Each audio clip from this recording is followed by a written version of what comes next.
घरगुती सिलेंडर 29 रुपयांनी महागला। मुंबईत घरगुती सिलेंडरचे दर 941 रुपये 50 पैशांवर। 3 महिन्यात दुसऱ्यांदा घरगुती सिलेंडरच्या दरात वाढ। आजपासून नवे दर लागू। देशात सातत्याने महागाईचा भडका उडतोय। सत्ताधाऱ्यांना महागाईची योग्य वेळी किंमत मोजावी लागेल। घरगुती सिलेंडरच्या दरात पुन्हा वाढ झाल्यानंतर शरद पवार यांची प्रतिक्रिया।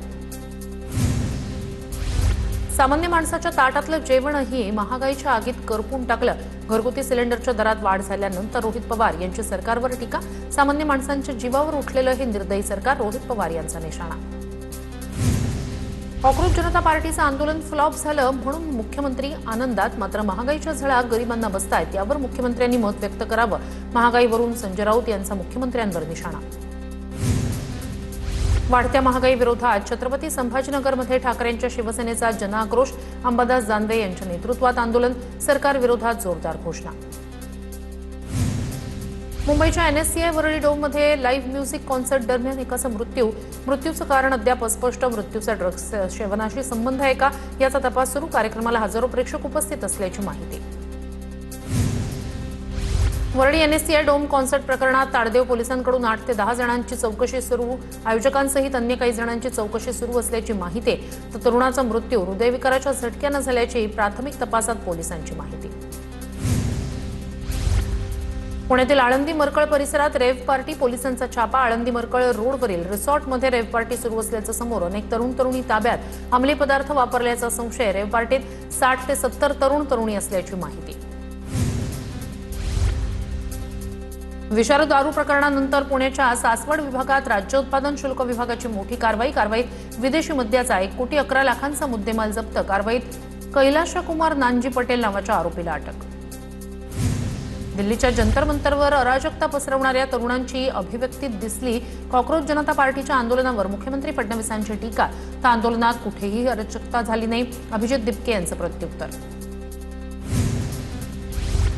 कॉक्रोच जनता पार्टीचं आंदोलन देशहितासाठी नव्हतं। मुख्यमंत्र्यांच्या पत्नी अमृता फडणवीस यांची कॉक्रोच जनता पार्टीच्या आंदोलनावर टीका।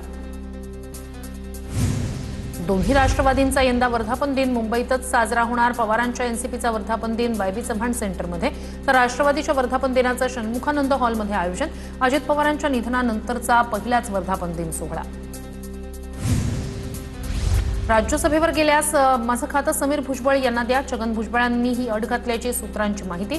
भुजबळांच्या अटीवर भाजपचा सकारात्मक प्रतिसाद नसल्याची सूत्रांची माहिती।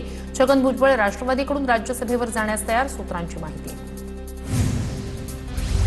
दादांची राष्ट्रवादी भुजबळांना राज्यसभेची उमेदवारी देण्यास तयार, मात्र भुजबळांच्या अटीमुळे अद्याप उमेदवारी जाहीर नाही। राष्ट्रवादी काँग्रेस पक्षाच्या बड्या नेत्याची माहिती। समीर भुजबळ यांना कॅबिनेट मंत्रीपद द्या, त्यानंतरच राज्यसभेचा अर्ज भरणार, भुजबळांची अट। प्रेमानं लोक जिंकता येतात, बोलता तर 50-50 कोटींचा काय प्रकार? फडणवीसांनी सुळेंना दिलेल्या उत्तराला राऊतांकडून प्रत्युत्तर। घोडेबाजार झाला हे मान्य करा, त्यासाठी पैसे कुठून आले हे सगळ्यांना माहिती आहे, राऊतांची टीका। किरीट सोमय्यांचा किशोरी पेडणेकरांवर टर्टल हॉटेल घोटाळ्याचा आरोप। अंधेरी क्रीडा संकुलाच्या खेळाडूंसाठी असलेल्या 54 खोल्यांचं हॉस्टेल पेडणेकरांनी 5 वर्षांसाठी टर्टल हॉटेलला दिलं, सोमय्यांचा मोठा दावा। यवतमाळमधील काँग्रेस नेते साहेबराव कांबळे आज शिंदेंच्या शिवसेनेत प्रवेश करणार। एकनाथ शिंदे यांच्या नंदनवन निवासस्थानी पक्षप्रवेश। यवतमाळ विधान परिषदेतून माघार घेतल्यानंतर कांबळेंचा शिंदे सेनेत प्रवेश। कोल्हापूरमधील शिरदवाडमधील दत्ताजीराव कदम सोसायटीच्या शतकपूर्ती सोहळ्याला शरद पवार यांची हजेरी। कार्यक्रमाला बाबासाहेब पाटील, धनंजय महाडिक, राहुल आवाडेही होते उपस्थित, मात्र मंत्री हसन मुश्रीफांची कार्यक्रमाला दांडी। बाळमानेंच्या उमेदवारीवर एकत्रित बैठकीत निर्णय व्हायला हवा होता। निर्णय घेताना सर्वांना विश्वासात घेणं गरजेचं। बाळमाने यांच्या उमेदवारी माघारीवर वैभव नाईक यांचा पक्षालाच खर्च आहे। सोलापूर विधान परिषदेसाठी पवारांच्या राष्ट्रवादीच्या आमदाराचा भाजपला पाठिंबा। करमाळ्याचे आमदार नारायण पाटील यांचा भाजप उमेदवार राजेंद्र राऊत यांना पाठिंबा जाहीर। जयकुमार गोरे यांच्या उपस्थितीत झालेल्या बैठकीत पाठिंबा। सोलापूरमध्ये महायुतीच्या बाजूने अदृश्य शक्ती काम करेल। पवारांच्या पक्षातील अंतर्गत वादावर भाजपच्या आमदाराकडून निशाणा। तर सोलापूर विधान परिषदेच्या निवडणुकीवरून सुभाष देशमुख यांचा दावा। सोलापूर जिल्ह्याची सर्व सूत्र भाजपच्या हाती। सोलापूरमध्ये भाजपच्या नेत्यांनी शिवसेनेच्या कार्यकर्त्याला विश्वासात घेऊन काम करावं। तळागाळात अन्याय होणार नाही याची काळजी घेऊ, खासदार धैर्यशील माने यांचं वक्तव्य।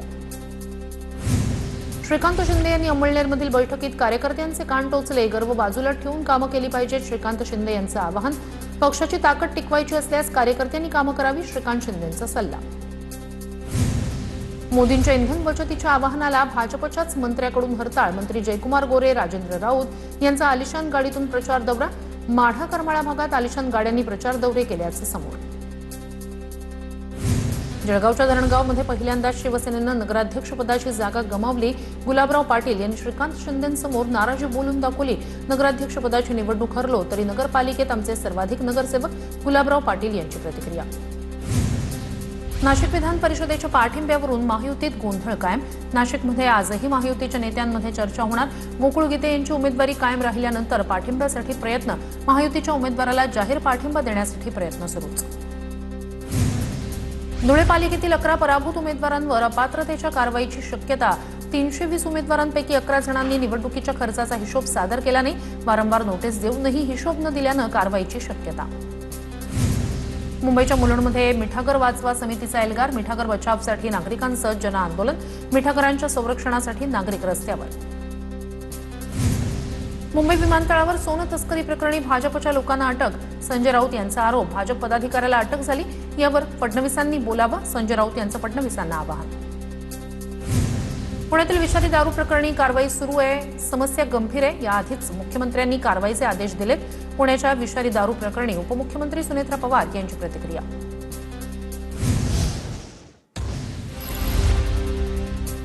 अमृता फडणवीसांबाबत आक्षेपार्ह पोस्ट करणाऱ्याला अटक. मुंबई सायबर पोलिसांकडून पुण्यातील आरोपी वरुण कडनेला अटक. वरुण कडनेनं अमृता फडणवीसांबाबत आक्षेपार्ह मजकूर सोशल मीडियावर प्रसिद्ध केल्याचा आरोप. अजित पवारांप्रमाणे सुनेत्रा पवार यांचा बारामतीत सकाळीच पाहणी दौरा. बारामतीत एसटी स्टँड परिसरात सुनेत्रा पवारांकडून पाहणी. सुनेत्रा पवारांकडून बारामतीत विविध विकास कामांची पाहणी. गेवराई तहसीलदारांवर वाळू सिंडिकेट चालवल्याचा आमदार विजयसिंह पंडित यांचा आरोप. विजयसिंह पंडित यांच्याकडून एसआयटी चौकशीची मागणी, अन्यथा पुराव्यासह हा मुद्दा अधिवेशनात मांडण्याचा इशारा. राष्ट्रीय शैक्षणिक धोरणाच्या आधारे राज्यात शालेय स्तरावर त्रिभाषा सूत्र यंदाच्या शैक्षणिक सत्रापासून लागू होणार नाही. सरकारच्या पातळीवर अद्याप निर्णय झाला नाही. प्रचलित धोरणाप्रमाणेच शैक्षणिक धोरण सुरू राहणार, शिक्षण मंत्र्यांचं स्पष्टीकरण. साताऱ्याच्या फलटणमध्ये श्रीराम कारखान्याला ऊस वाहतूक करणाऱ्या ट्रॅक्टर मालकांचे 16 कोटी रुपये थकीत. वारंवार पैसे मागूनही कारखाना प्रशासनाची डोळेझाक. मे आणि जूनमधील रेशन धान्य उचलण्यास 15 जूनपर्यंत मुदतवाढ. ई-पॉज तांत्रिक बिघाडामुळे शासनाचा मोठा निर्णय. कोणताही लाभार्थी धान्यापासून वंचित राहणार नाही, पुरवठा विभागाची माहिती. मुंबईच्या गोरेगावमधील राम मंदिर मार्ग ते रिलीफ रोड दरम्यान मृणालताई गोरे उड्डाणपुलाचा विस्तारित टप्प्याचं बीएमसी महापौर रितू तावडे यांच्या हस्ते लोकार्पण. पिंपरी चिंचवड पालिकेनं मोठा गाजावाजा करत उभारलेल्या एअर प्युरिफिकेशन यंत्रणा धुळखात पडल्याचं चित्र. यंत्रणा उभारण्यासाठी 32 कोटी 75 लाखाचा खर्च. वायू प्रदूषण कमी न झाल्यानं नागरिकांमध्ये नाराजी. संगमनेरच्या सुकेवाडी परिसरात धोकादायक बांधकामावर नगर परिषदेची कारवाई. हॉस्टेलचं निकृष्ट आणि नियमबाह्य बांधकाम प्रशासनानं हटवलं. वर्तमानपत्रात गुंडाळून खाद्यपदार्थ विकणारे विक्रेते. अन्न औषध प्रशासन विभागाच्या रडारवर. वर्तमानपत्रात गुंडाळून खाद्यपदार्थ विकण्यास बंदी. त्यामुळे पनीर विक्रेते, औषध विक्रेते, गुटखा आणि पान मसाला विक्रेत्यांचे धाबे दणाणले.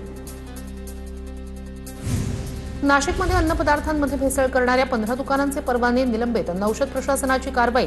6 कोटी 75 लाख 90 हजारांचा मुद्देमाल जप्त. तुकाराम मुंढे यांच्या निर्देशानुसार मोहोळमध्ये दूध डेअरीवर कारवाई.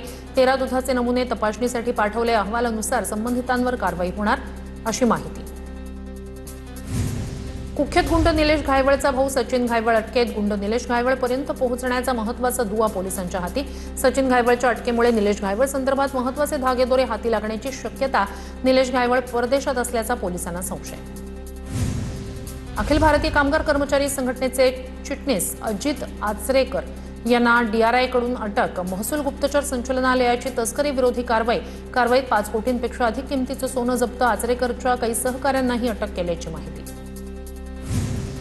लातूरच्या संत पादुका दर्शन सोहळ्यात भ्रष्टाचार प्रकरणी आयोजक किशोर महाराज शिवणीकर यांच्यावर गुन्हा दाखल. किशोर महाराज शिवणीकरांवर 3 कोटी 65 लाखांचा अपहार केल्याचा आरोप.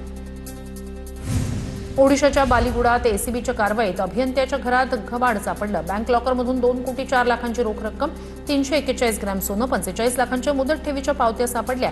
भुवनेश्वर कटकमधील 5 बहुमजली इमारतींचं कागदपत्र जप्त। मुंबईतील वॉटर टँकर चालक मालक संघटनेचा मध्यरात्रीपासून बेमुदत संपावर जाण्याचा निर्णय। केंद्राच्या नव्या नियमांच्या निषेधार्थ संपावर जाण्याचा निर्णय। उद्यापासून मुंबईतील बांधकाम प्रकल्पांसह रुग्णालय, रेल्वे सेवा आणि इतर सेवांना फटका बसण्याची शक्यता। राज्यातील 25 जिल्ह्यांना हवामान विभागाकडून पावसाचा येलो अलर्ट। विजांच्या कडकडाटासह पाऊस कोसळणार असल्याचा अंदाज। कोकण विभागातील 3, उत्तर महाराष्ट्रातील 2, पश्चिम महाराष्ट्रातील 5, मराठवाड्यातील 4, विदर्भातील 11 जिल्ह्यांचा समावेश। पुण्याला हवामान खात्याकडून येलो अलर्ट जारी। पुढील 4 दिवस शहर आणि परिसरात मेघगर्जनेसह पावसाची शक्यता। उष्णतेनं हैराण पुणेकरांना दिलासा मिळण्याची शक्यता। भोरच्या निगडे धांगवडी गावात मान्सूनपूर्व पावसाचा कहर। मुसळधार पावसामुळे धांगवडीतील नदी नाले तुडुंब भरल्यानं रस्त्यांनाही नदीचं स्वरूप। अचानक आलेल्या पावसात पहिल्याच पूर्व मोसमी पावसानं नागरिकांची तारांबळ। श्रीगोंद्याच्या हंगेवाडीत वादळी वाऱ्यासह गारपीट झाल्यानं शेती पिकांचं मोठं नुकसान। आमदार विक्रम पाचपुते यांच्याकडून नुकसानग्रस्त भागाची पाहणी। तात्काळ शेतकऱ्यांना मदत मिळावी यासाठी मुख्यमंत्र्यांना भेटणार पाचपुतेंचं आश्वासन। परभणीच्या पोखरणीत वादळी वाऱ्यामुळे शेकडो एकरावरील केळीबाग उद्ध्वस्त। हातातोंडाशी आलेलं केळीचं पीक उद्ध्वस्त झाल्यानं शेतकरी हवालदिल। नुकसानाचे तात्काळ पंचनामे करून मदत देण्याची मागणी। सोलापूरच्या करमाळा तालुक्याला वादळी वाऱ्यासह जोरदार पावसाचा तडाखा। भाळवणीत केळीच्या बागांचं नुकसान। काही ठिकाणी घरांचे पत्रे उडाले। शेतकऱ्यांचं आर्थिक नुकसान। राहता कृषी बाजार समितीत डाळिंबाला मिळतोय चांगला भाव। उच्च प्रतीच्या डाळिंबाला प्रति किलो 305 रुपयाचा सर्वाधिक दर, तर सध्या साध्या दर्जाच्या डाळिंबाला प्रति किलो 191 ते 305 रुपयांचा दर। डाळिंब उत्पादकांमध्ये आनंदाचं वातावरण। पुण्याच्या भोरच्या दिवळेमध्ये मान्सूनपूर्व पावसाचा हाहाकार। 3 घरांचं छत उडून गेल्यानं शेतकऱ्याचं नुकसान। पावसात संसारोपयोगी सामान भिजल्यानं कुटुंबाचा संपूर्ण संसारच उघड्यावर। खडकवासला धरणातील पाणीसाठा कमी होत असल्यानं पुणेकरांवर पाणी कपातीची टांगती तलवार। उद्या किंवा परवा पाणी टंचाईबाबत सर्वपक्षीय नेत्यांची बैठकीत काय निर्णय होणार याकडे लक्ष। नंदुरबार जिल्ह्यात 185 गावं आणि 545 पाड्यांमध्ये तीव्र पाणी टंचाई। पाण्याचे स्रोत आटल्यानं पाण्यासाठी महिलांची वणवण। अक्कलकुवा तालुक्यात पाणी टंचाईच्या सर्वाधिक झळा। पालघरमधील गांजे ढेकाळे ग्रामपंचायतीत 3 दिवसापासून पाणी पुरवठा बंद। गांजे गावातील महिलांना शाळेच्या पाड्यात डबक्यात साचलेलं गढूळ पाणी भरून देण्याची वेळ। तातडीनं पिण्याच्या पाण्याची व्यवस्था करण्याची वेळ। नांदेडच्या उमरीतील सिंधी शेलगाव इथल्या निजामकालीन तलाव गाळामुळे निकामी। तलाव निकामी झाल्यामुळे 6 गावांमध्ये भीषण पाणी टंचाई। तातडीनं तलावाचं खोलीकरण करण्याची ग्रामस्थांची मागणी। परभणीत विद्युत तारेला स्पर्श झाल्यानं शेतकऱ्याचा मृत्यू। महावितरणानं पावसाळ्यापूर्वी विद्युत दुरुस्तीचं काम न केल्यानं शेतकऱ्याचा नाहक बळी। धुळ्याच्या जुनवणी गावात शेतकऱ्यांसाठी विशेष मार्गदर्शन कार्यक्रमाचं आयोजन। कार्यक्रमात माती परीक्षण, अल निनोचा प्रभाव आणि हुमणी अळी नियंत्रणावर भर। नंदुरबारच्या सातपुड्यात पर्यावरण संवर्धनासाठी फाउंडेशनचा सीड बॉल्स उपक्रम। पावसाळ्याच्या पार्श्वभूमीवर विविध वृक्षांच्या बियांचे गोळे तयार करून सातपुड्याच्या जंगल परिसरात फेकण्यात आले।